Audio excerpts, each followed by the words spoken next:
ये कहानी एक लड़की की है जो एक ऐसा ऐप बनाना चाहती है जिससे सेक्स करने में आसानी हो, और इस ऐप बनाने के चक्कर में वो कई लड़कों को अपने गुफा के दर्शन कराती है। मूवी की स्टार्ट में हम एवरी नाम की एक लड़की को देखते हैं। उसका स्कूल में आखिरी साल होता है। हर साल के जैसे इस साल भी स्कूल में साइंस एंड टेक्नोलॉजी का एक बड़ा कंपटीशन होता है। इस कंपटीशन में सारे पार्टिसिपेंट्स को एक ऐसा ऐप बनाना था जो पर्सनल काम में लोगों की हेल्प करे, और इस ऐप को बनाने के लिए सभी को 34 डेज का टाइम भी दिया जाता है। एवरी भी इस कंपटीशन के लिए काफी एक्साइटेड होती है। साथ ही उसके स्कूल में प्रॉम नाइट भी होने वाला है। इसके बाद एवरी लारसा से मिलती है। लारसा एवरी का बेस्ट फ्रेंड होता है। साथ ही वो बचपन से एवरी का एक्सपेरिमेंट सब्जेक्ट भी रहा था। एवरी अपना सारा एक्सपेरिमेंट लारसा पे ही ट्राई करती है। इसके अलावा एवरी का एक लॉन्ग डिस्टेंस बॉयफ्रेंड भी होता है। उसका नाम क्रिस होता है। एवरी और क्रिस की मुलाकात पिछले कंपटीशन के दौरान हुई थी। उसी रात हम एवरी को देखते हैं। वो ऐप के बारे में आइडिया ढूंढ रही थी, लेकिन उसे कुछ भी समझ में नहीं आ रहा था। तभी उसके पास उसके बॉयफ्रेंड क्रिस का कॉल आता है। यहाँ वो एवरी से प्रॉम नाइट के बारे में बात कर रहा था, क्योंकि प्रॉम नाइट के बाद वो एवरी के साथ इंटीमेट होना चाहता है। एवरी जैसे ही इंटीमेट होने वाली बात को सुनती है, उसे अंदर से डर लगने लगता है। फिर वो बहाना बनाकर कॉल कट कर देती है। अब एवरी समझ गई थी सेक्सुअल डिजायर ही उसकी पर्सनल प्रॉब्लम है, और वो डिसाइड करती है वो इसी प्रॉब्लम को सॉल्व करने के लिए ऐप बनाएगी। उसके अनुसार ये उन लोगों के काम आएगा जो लव मेकिंग या फिजिकल होने से डरते हैं। चूंकि ऐप बनाने के लिए एवरी को डेटा चाहिए था, इसके लिए वो 3 लेडी से मिलती है, लेकिन इन तीनों को भी इस बारे में कोई आइडिया नहीं होता है। तभी उनमें से एक लेडी एवरी से कहती है, तुम्हें इस बारे में इंटरनेट सर्च करना चाहिए। लेकिन इंटरनेट पर भी एवरी को कुछ भी ढंग का नहीं मिलता, जिसके बाद वो डिसाइड करती है वो खुद ही जाकर लोगों से डेटा कलेक्ट करेगी। फिर नेक्स्ट डे एवरी स्कूल के अलग अलग लोगों से इस बारे में बातें करती है। साथ ही वो इस टॉपिक पे कई बुक्स भी पढ़ती है, लेकिन यहाँ पे भी उसे कोई काम की चीज नहीं मिलती। इसके बाद एवरी अपने दोस्तों के पास जाती है और उनसे उनके सेक्सुअल डिजायर के बारे में पूछती है, लेकिन सबका आंसर अलग अलग होता है, जिससे एवरी और भी कंफ्यूज हो जाती है। लेकिन यहाँ पे एवरी को डैनिका नाम की एक प्रोस्टिट्यूट के बारे में मालूम चलता है। एवरी को लगता है डैनिका उसकी हेल्प कर सकती है। इसके बाद एवरी डैनिका से मिलने जाती है। डैनिका को सारे टाइप के लोगों के साथ इंटीमेट होने का एक्सपीरियंस है, और वो अपनी सारी नॉलेज एवरी के साथ शेयर करती है। साथ ही वो एवरी से कहती है, तुम्हें भी फिजिकली इंटीमेट होकर इस चीज को एक्सपीरियंस करना चाहिए, तभी तुम इस ऐप को अच्छे से बना पाओगी। उसी रात एवरी खुद को प्लेजर देने का ट्राई करती है, लेकिन वो ऐसा नहीं कर पाती। फिर एवरी को लारसा की याद आने लगती है, क्योंकि लारसा बचपन से ही एवरी का एक्सपेरिमेंट सब्जेक्ट रहा है। नेक्स्ट डे एवरी लारसा से सबके सामने कहती है, मैं तुम्हारे साथ इंटीमेट होना चाहती हूँ। ये सुनकर लारसा शॉक्ड हो जाता है। फिर वो एवरी को साइड में ले जाकर उससे पूछता है, तुम्हें मालूम है तुम क्या बोल रही हो? इस पर एवरी उसे सारी बातें समझाते हुए कहती है, मैं ऐप बनाने के लिए ये सब कुछ कर रही हूँ। ये सुनकर लारसा एवरी से कहता है, मैं तुम्हारे साथ इंटीमेट नहीं हो सकता। ये सुनकर एवरी लारसा को मनाते हुए कहती है, तुम्हें बस रोमांस ही तो करना है। यहाँ पे लारसा एवरी को फिर से समझाने का ट्राई करता है, लेकिन इतने में एवरी अपना टॉप ऊपर कर लेती है। एवरी के मोमोज देखकर लारसा उसकी बात मान जाता है। इसके बाद हम इन दोनों को लारसा के घर पे देखते हैं। यहाँ पे दोनों स्टेप बाय स्टेप सारी चीजें करने का ट्राई करते हैं। पहला स्टेप होता है किस करना। यहाँ पे दोनों एक दूसरे को किस करते हैं, लेकिन एवरी को कोई फीलिंग नहीं आती। मूड बनाने के लिए लारसा म्यूजिक ऑन कर देता है। इसके बाद वो एवरी के पास जाकर उसे चूमने लगता है। एवरी का मूड बनाने के लिए वो उसे यहाँ वहाँ टच करने लगता है। लारसा के इस हरकत से एवरी को काफी अजीब लगता है, और वो उठकर वहाँ से चली जाती है। घर जाने के बाद वो आज के सारे एक्सपीरियंस को ऐप में लोड करती है। नेक्स्ट डे वो फिर से लोगों से पूछती है, घपाघप के दौरान उन्हें किस चीज से खुशी मिलती है, जिस पर सब कहते हैं चूसने में। इसके बाद वो डिसाइड करती है वो लारसा का चूसेगी। इसके बाद वो लारसा के पास जाकर उसका चूसने लगती है। ये फीलिंग पाकर लारसा 7वें आसमान में पहुंच जाता है। लारसा खुद भी एवरी का चूसना चाहता था, लेकिन एवरी बहाना बनाकर वहां से लौट जाती है। अब कंपटीशन में केवल 16 दिन ही बचे थे, और एवरी का ऐप अभी तक तैयार नहीं हुआ था। उसे लग रहा था वो कुछ ना कुछ मिस कर रही है। इसके बाद एवरी फिर से डैनिका के पास जाती है।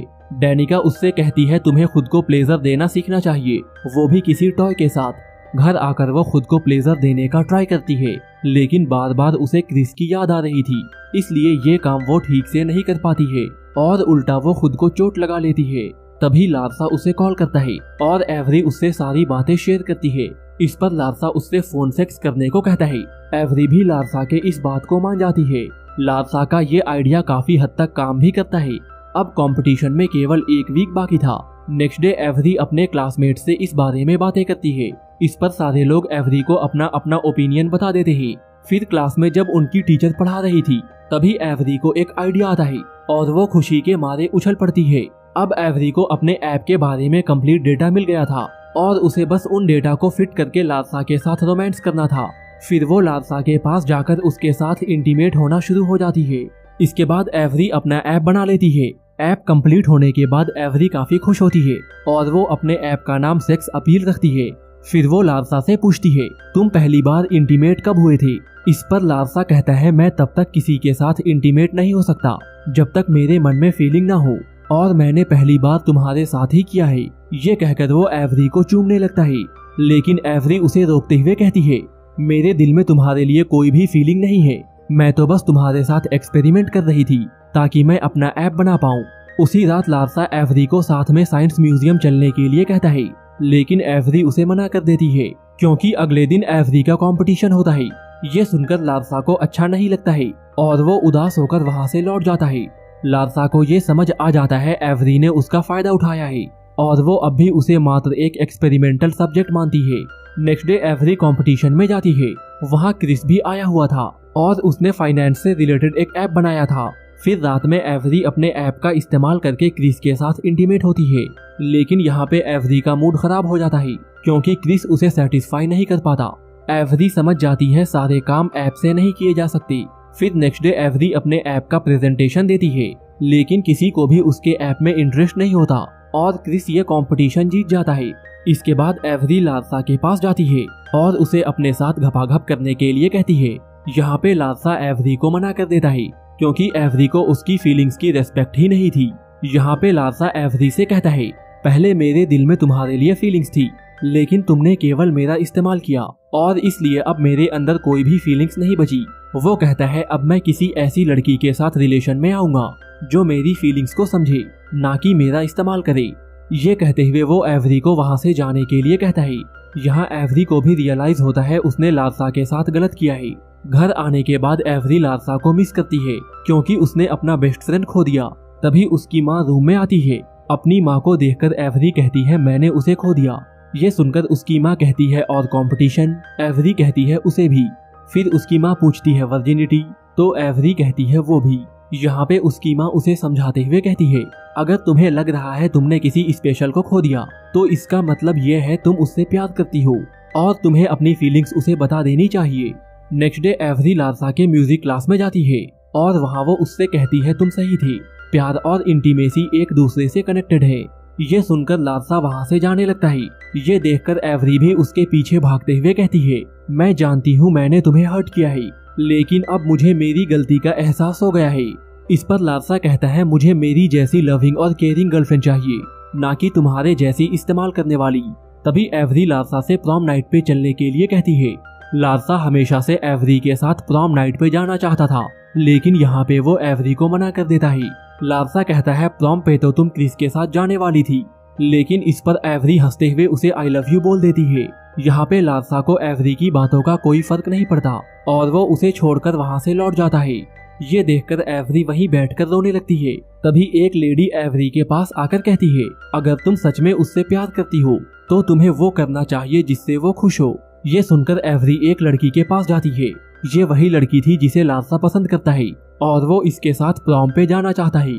फिर वो उसे लारसा के साथ प्रॉम पे जाने के लिए कहती है, जिस पर ये लड़की भी मान जाती है।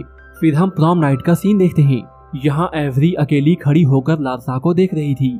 यहाँ एवरी लारसा को खुश देखकर स्माइल करती है।